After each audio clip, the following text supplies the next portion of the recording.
রাজধানীর অন্যতম বড় ও জনপ্রিয় শপিং মল বসুন্ধরা সিটি।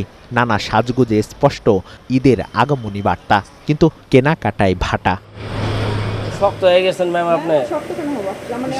একটা বলছেন একটা, আমি কতগুলো ধাপে ধাপে কমে নিয়ে আসছি যাতে বিক্রি করার জন্য। এই শপিং মলে দীর্ঘক্ষণ দাম কষাকষি শেষে সন্তানের জন্য একটি পোশাক কেনেন ফারজানা আক্তার, কিন্তু তাতেও গুনতে হয়েছে নির্ধারিত বাজেটের প্রায় দ্বিগুণ। কিনতে আসবেন, আপনাকে বাজেট কখনোই কমে না, উপরের দিকেই যায়। জান্নাতুলের বাস্তবতা আরও কঠিন। নিজের জন্য পোশাক কেনার তাড়া না থাকলেও সন্তানের কথা ভেবে এসেছেন তিনিও, কিন্তু পছন্দের জিনিসের দাম আর সামর্থ্যের ব্যবধানে হয়রান তিনি। প্রাত্যহিক জীবনে অনেক কাটছাট না করলে খুব শখের জিনিসগুলি প্রয়োজনের জিনিসগুলি ছাড়া শখের কোনো জিনিসের কোনো জায়গাই নাই। বাজেট আমার ২৫০০ ছিল, সেটা এখানে প্রায় ডাবলের কাছাকাছি। সাধারণত ঈদুল আজহায় কেনাকাটা কিছুটা কম হয়, তবে এবার সেই চিত্র আরও ম্লান। রাজধানীর শপিং মলগুলোতে বিভিন্ন ব্র্যান্ড বড় ধরনের ছাড় দিলেও তাতেও খুব একটা আগ্রহ দেখা যাচ্ছে না ক্রেতাদের। অলস সময় পার করছেন বিক্রয় কর্মীরাও। মার্কেটে আমি এসে একটু হতাশ, ক্রেতাই নাই, সবাই হাতের টাকাটা খরচ করতে আসলে ভয় পাচ্ছে।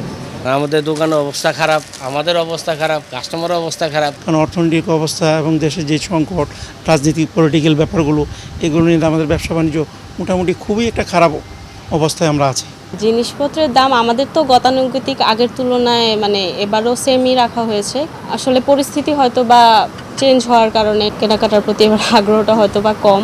সকাল থেকে দুপুর হয়ে গেছে, কাস্টমারের কোনো ফ্লো নাই। একটু কম দামের পোশাকের জন্য অনেকেই বেছে নেন ফুটপাত, কিন্তু সেখানেও দেখা যাচ্ছে না প্রত্যাশিত ভিড়। সাধারণ মানুষের তুলনায় বেচাকেনাও নিম্নমুখী।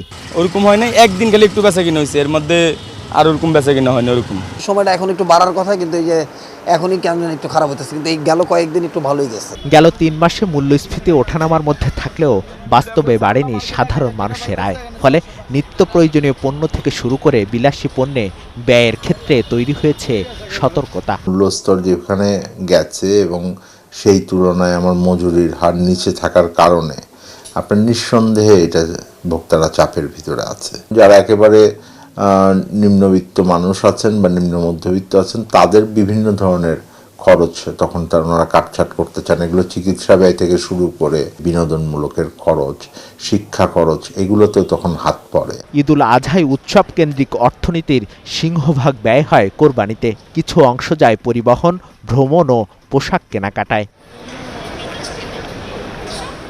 মিসবাহ হাসান, ৭১, ঢাকা।